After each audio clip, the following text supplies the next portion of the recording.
really amazed at the number of people here. I can hardly believe, and I appreciate it greatly, that on this 50th anniversary, you came back to celebrate Margaret's graduation from Edinburgh State College.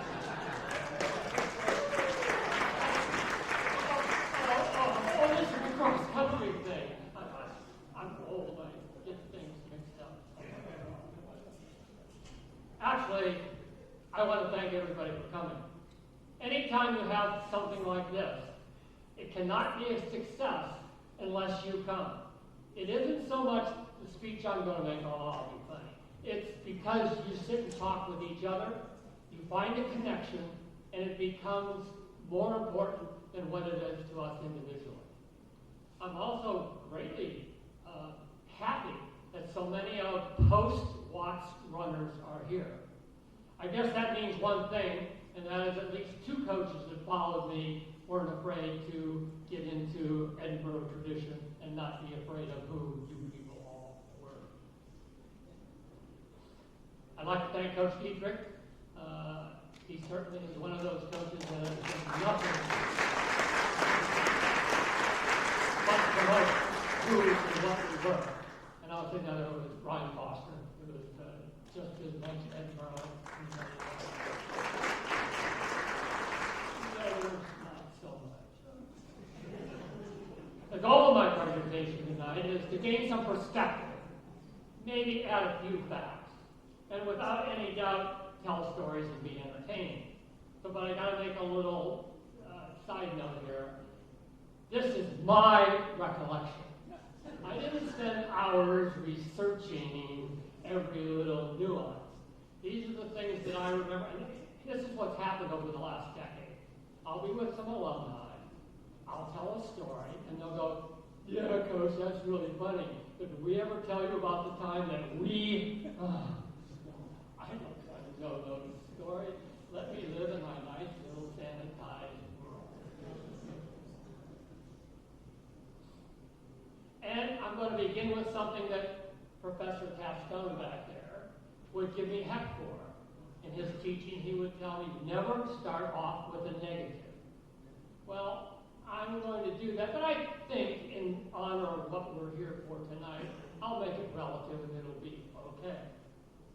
This year, 2025, the Penn West Edinburgh, is that a penitentiary?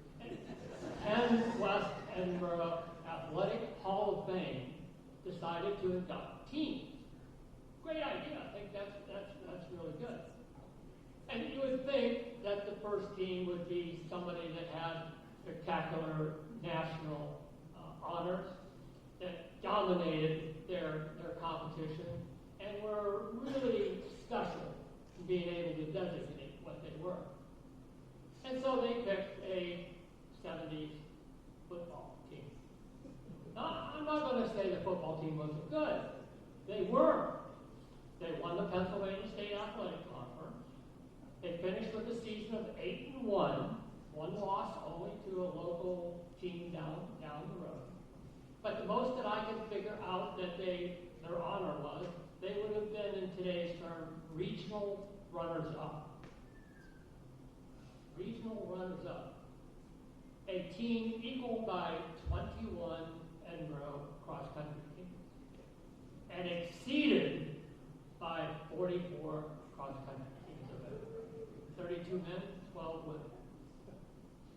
And since we're here to celebrate the 50th year, you're not going to get me to say, well, which team was best. No way.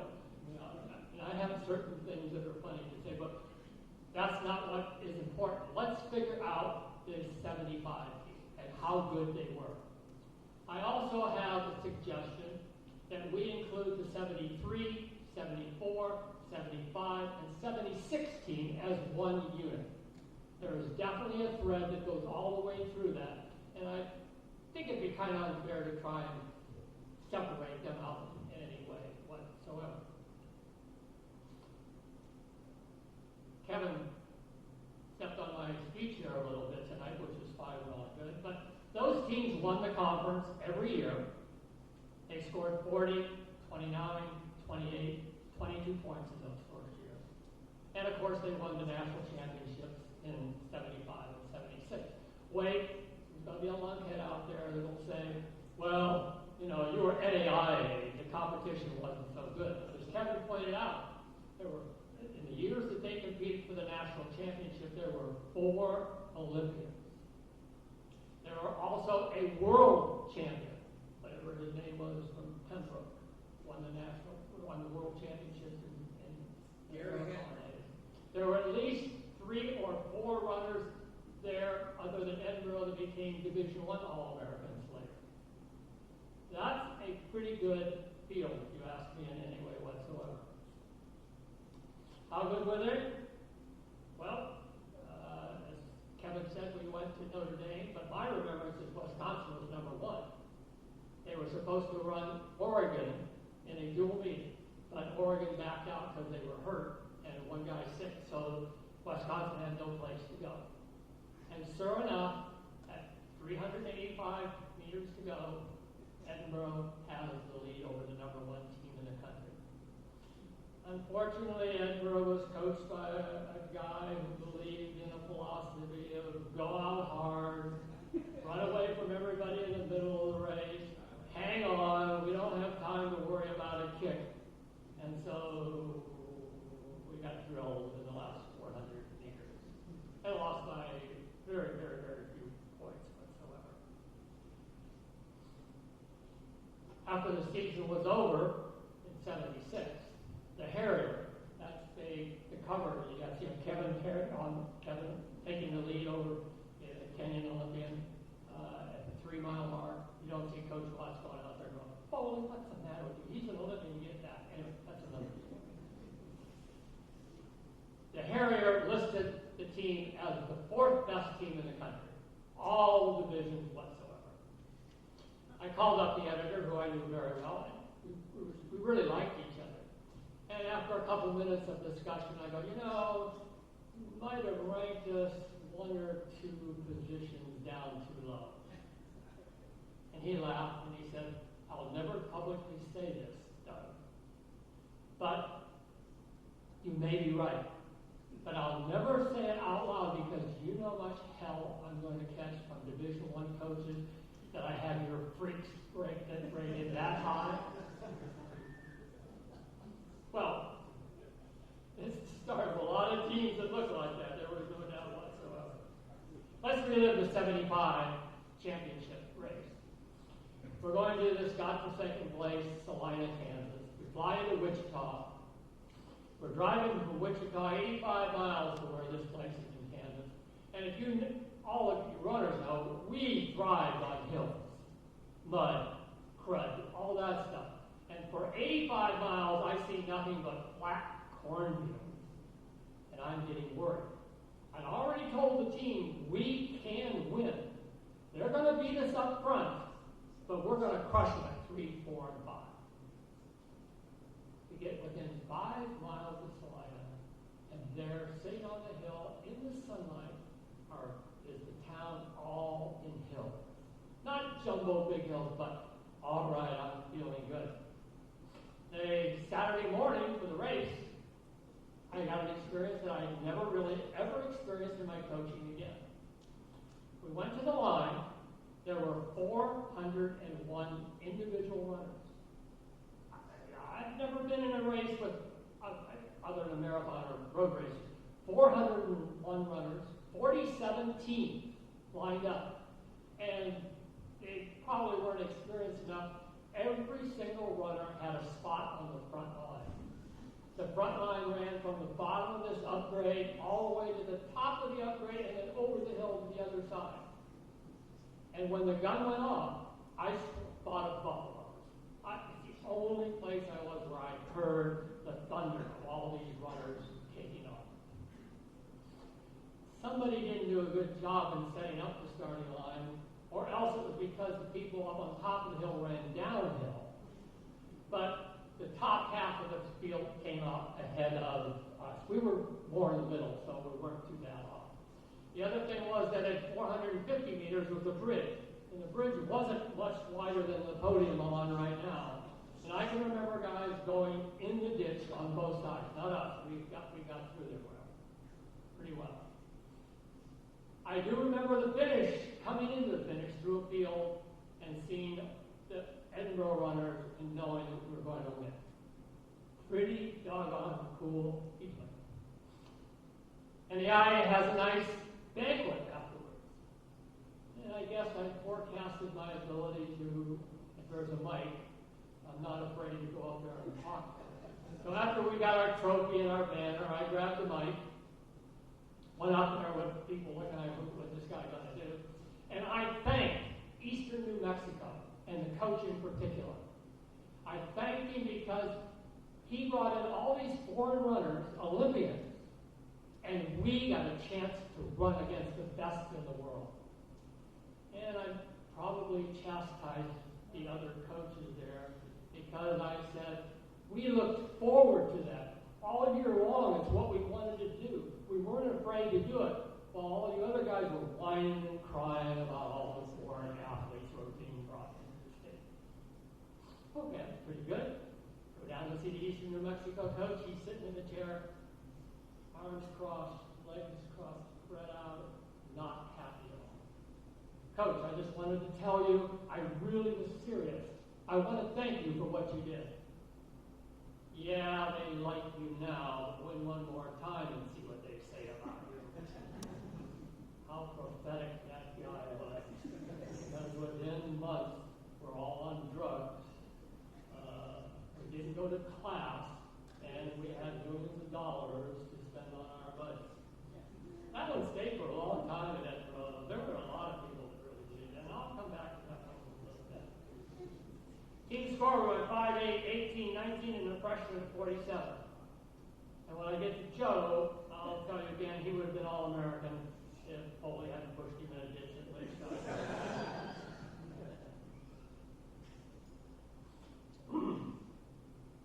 Let's go back to Notre Dame for a story, okay? 76.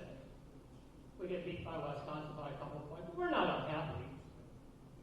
Walking back to the starting line, which is quite a ways away to pick up our sweats. And we walk past a team, I won't say their name, but they're maize and blue. They got a big M on their front. Ohio State doesn't like them in football. And we hear, we'd be good too if we had 30 full rides. I looked at Kevin, we're probably saying to each other, and then another one of the team members goes, at least we go to class to get our grades. And Kevin Foley, if you want to know somebody that is cool, immediately snapped right back. Well, I got a 36-inch color TV set for my signing bonus. What did you get? I don't think we high-fived in those days, but that one was the best. I don't care. Well, 3.5 months later, January, I come back after Christmas break. Athletic director calls me, Doug, come up in the office. Walk into the office. Hi, I'm the NCAA infractions officer, and we're here to check your program about extra incentives. That was a great meeting because he goes to the athletic director, may I see your scholarship? We don't have scholarships. We have work-study jobs, good work-study jobs. It's an advantage in that, but no scholarship. I want to see your travel budget. You're staying 5 and 6 guys in a room in a hotel that costs $22 a night. Well, you got to get to the meet somehow. Who cares about us? And you're giving them $5 a day meal money, $6 on the national trip. All we can do. Immediately, that infraction officer said, I think it's time to go to lunch. We're done here. There's other those stories out there, but I promise I'd be under an hour today. How did we get here? Where did it start? Almost all of you know where I'm going to start. It started with Dave Antignoli. And I have to make an apology here because I've been saying Dave is my first recruit, and that is absolutely true. He's the first guy I recruited. But there's another 60s guy here that committed to come to Edinburgh before I was ever the coach. Dan, just stand up so they can see what an ugly 60 guy is.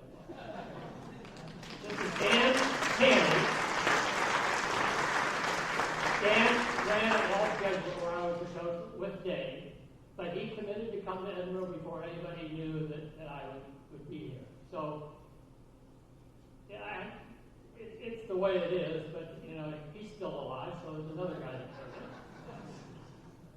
Of course, you know, Dave was 3-time national champion, top of the 172 trials. But because he was so good, because he was such an all-American boy, everything in his life, I could... Wait, I was the original rag runner.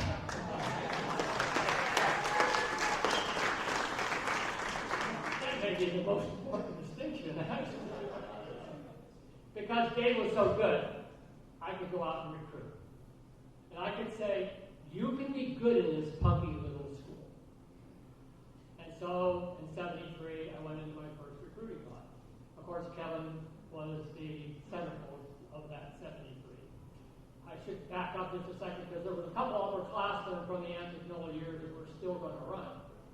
One of them is Mark Roach. Where are you, Mark? Getting up, 17 tall.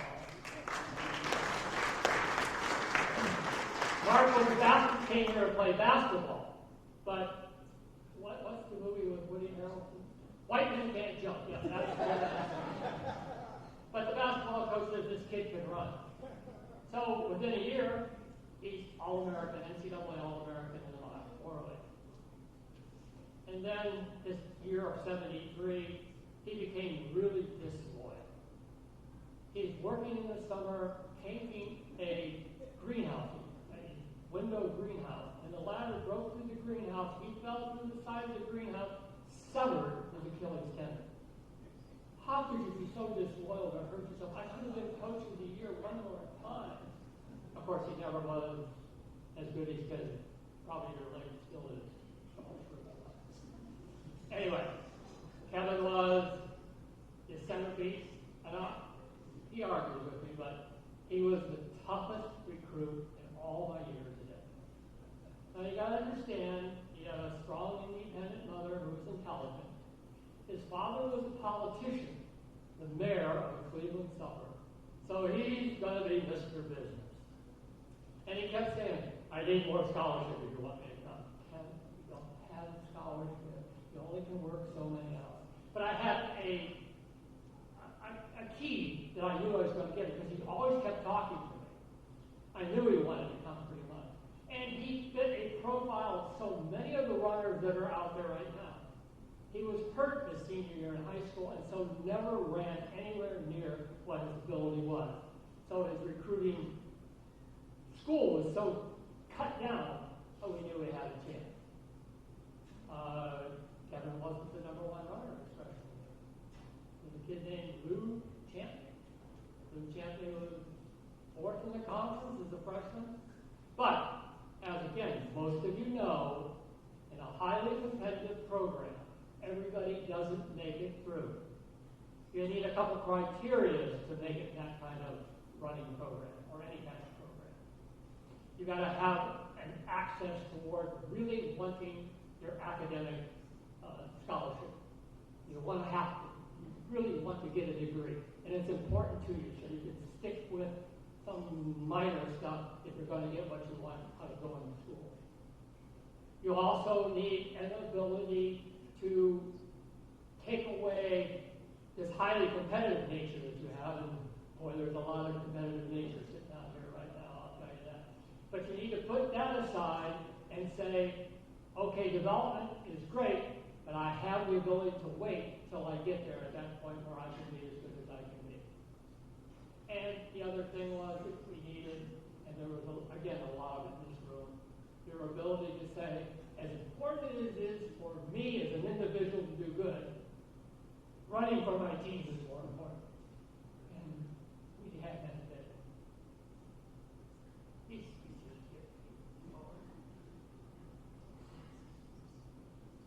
Joe Crum talked about his ankle. I guarantee you he would have been All-American if he hadn't got hurt. And to show you what proudness I had as a coach, how intelligent I was, Joe's father was a popular teacher here, professor at Edinburgh. And of course, he's going to get free tuition, so his dad wants him to come here without any doubt. And I'm telling Dr. Crum, well, no, this high school times, I don't think he's really going to be able to cut it here for a while.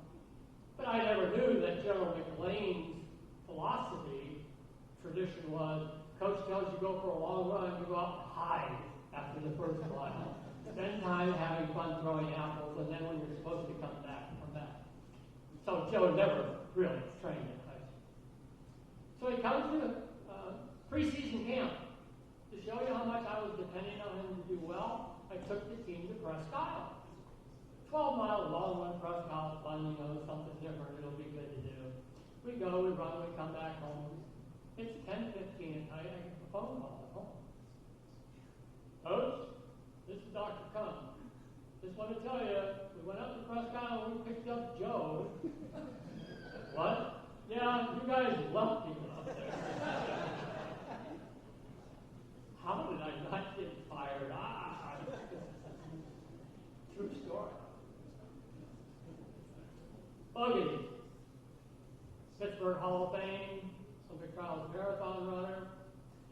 Is it true, I always wonder, is it true that when you were running one of your long runs in Pittsburgh, there was a traffic jam and a car was in front of you and you jumped up on the hood, ran over the roof and jumped off the trunk? Is that really a true story? You just did it? Unfortunately, yes. Edinburgh! Didn't want to stop. But in my heart, the number one thing, if you got to attach bogey to this, we're coming back from Notre Dame, and the tradition was always coming back on those long rides. You came up and sat beside Coach, usually on the medicine chest, right? And you talk about the race and what we're going to do next week. So Rich is there. So what are you going to run Sunday, Rich? I'm going out and mow about 20. Okay. Trying to keep up on college term. What do you mean you're going to mold about 20? He goes, Coach, you know what a mole is? Yeah. What's it look like? Well, it's a little squinty animal. How does a mole run? Well, it kind of goes piggyback steps. He goes, well, after the hard race today and the harder party tonight, all I'm going to be able to do for the 10 miles I'm started to just mole along. That evolved into the Mole Track Club. The Mole Track Club took a lot of people, a lot of places, mostly funded by high school camp brother and Margaret getting the money and kind of went something. Oh, I should have heard. So he is the instigator. I could have found a checkbook that showed it was really true. I've debated whether to tell the next two recruits of that class or not, but I have to. That is Dennis Packard, he's over there, and a kid named Pat Maher. Both New York kids. So the state meet is in Buffalo. So I'm going to go see my runners run. They're both in the fast heat, big class of the mile run. And in the last lap, 1, 2, and 3 had split apart from the rest of the group. So Pat and Dennis are fighting for 4 and 5. It was about 240 meters to go. They bump and crash and push. And then there's that turmoil, you know how it goes on in a race. Not happy with each other. But they finished 4th and 5th. So one's on the podium on this end at 4th. The other's on the podium at this end. And as they get their awards, they're walking towards their new coach. As they walk to their new coach, they're getting closer and closer and closer. And then they look at each other. And I know one of them said, what the something. And as they cross the track with me, Dennis, meet Pat, meet Dennis, you're going to be teammates from now on. I don't have any bad stories about Dennis, but he was multiple top 5 conference, regional, well, it was district then, it wasn't regional all the way. Most valuable one of our teams for sure. Maher didn't make some of those criteria. But because I would have been entertaining, I got to tell you. We're going to a meet that I'll talk about in a little bit. In Mansfield, we're in godforsaken powder sport. Where is that? And we're trapped in the high school homecoming parade with the band on the side. All of a sudden, the fat little chubby tuba player, young tuba player in the high school band that's outside our band, almost swallows his mouthpiece. Why? Because Maher put his Playboy centerfold up against the window. Again, I'm never get fired.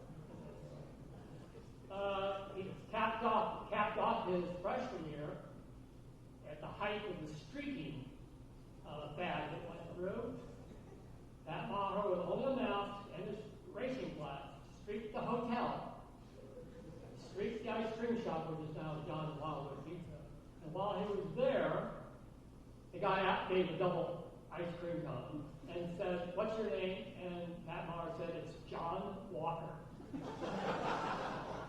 John Walker was our All-American Intermediate hurdler, defensive back on the football team, and a pretty conservative guy who did not take kindly to being labeled that way.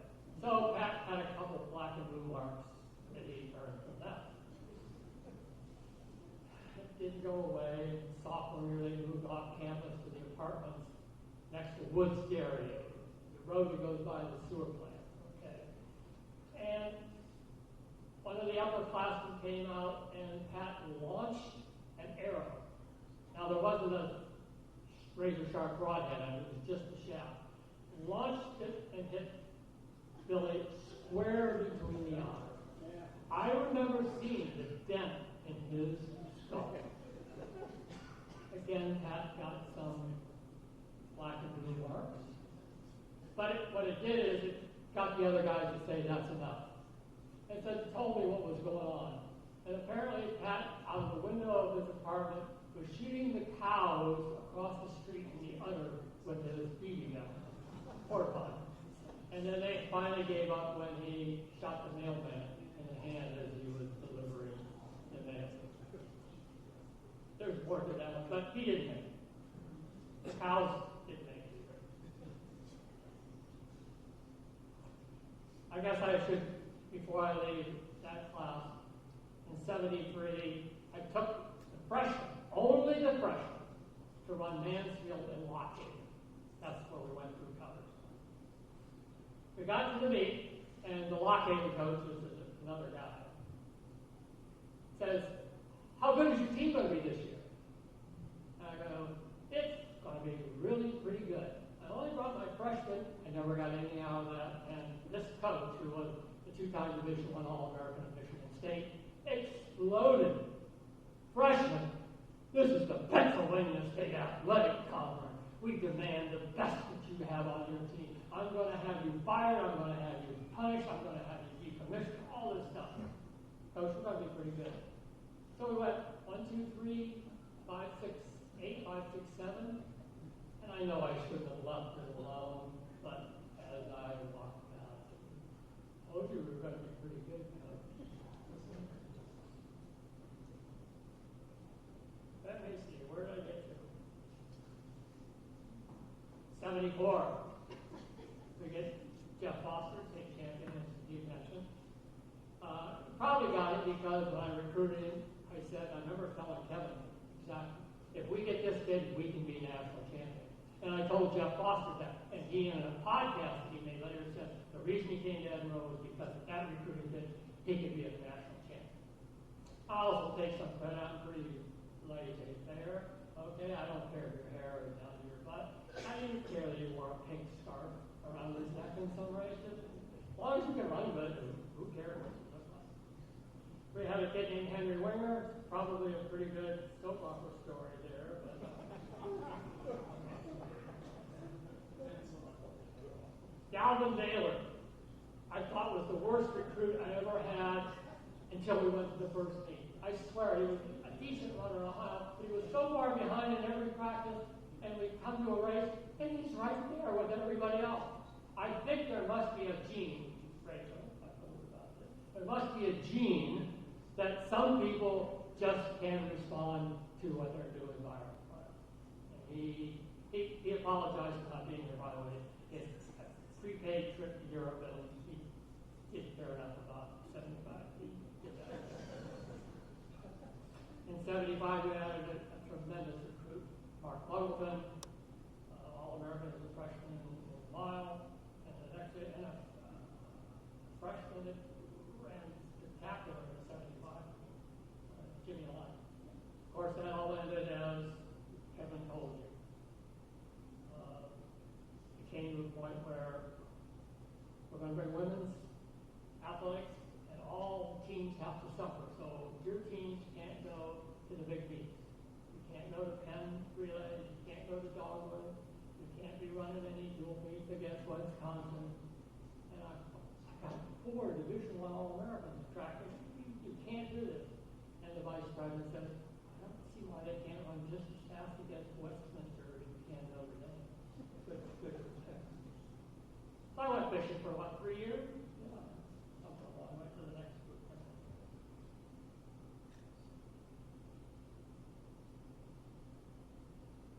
The other thing, I had a number of alumni call me in the last 2 weeks saying they're sorry they couldn't come to this and that they regret not being able to come.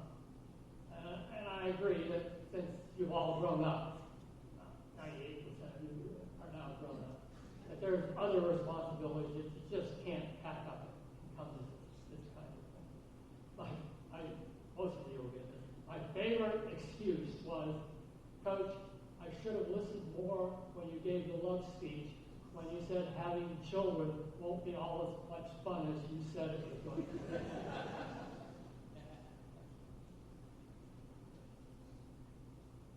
Now I'm going to risk. Not that risk isn't a part of what this program always was. How could you not be as good as you can be unless you risk yourself in practice to find out how good you could be?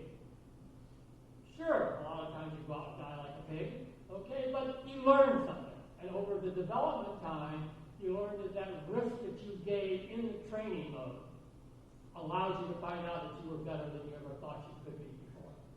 So I'm going to risk, but that's just what we expected for all those years. But what I'm going to ask you to do is to forget who you are right now, at this stage of your life. I want you to go back that you're a college runner again. This is the night before a big meet with a lot of pressure, and you're focused on doing well the next day.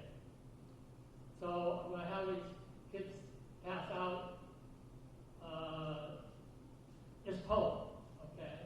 And then after I change into my character, I'm going to come and ask you to cooperate with me. Take a quick look, 2 minutes to look at this poem, and then maybe you can give me some idea of what you think this is about.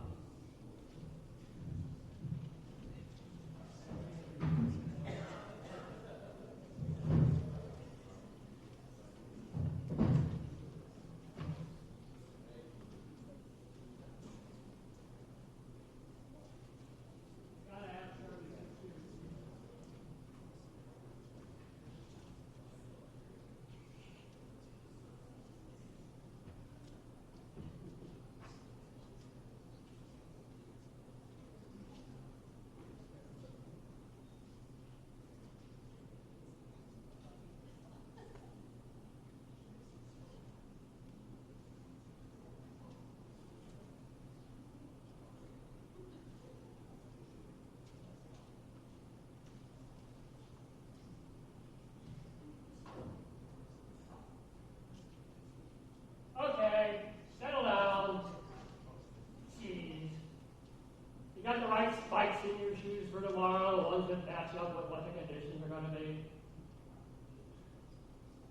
Stall. You have your numbers in your jersey arranged for tomorrow, or do I got to take you by the hand and get you there? You know when the bus van leaves tomorrow morning? All right, then. Let me remind you about Edinburgh tradition. As I mentioned once before, one of the key parts of what Edinburgh was and is the team commitment. That you are not going to let your teammates down when you race tomorrow.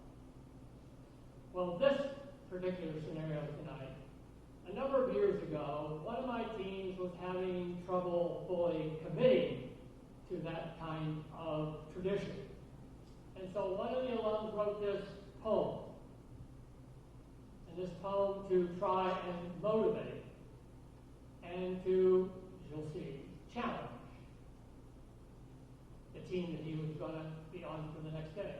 So the poem starts off, we just got back from what we had done the preview of the course, and there was a whole lot of pressure there. Apparently there was some words said back and forth between a team or two, and there was a lot of turmoil and maybe fear that was going through them.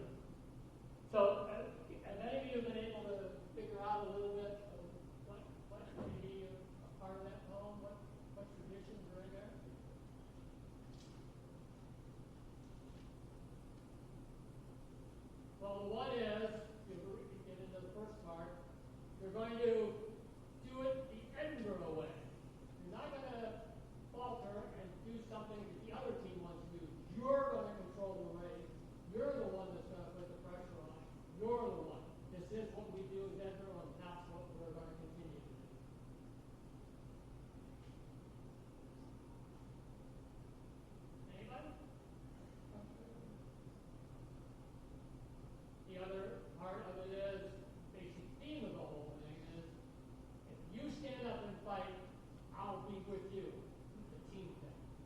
we are in this together.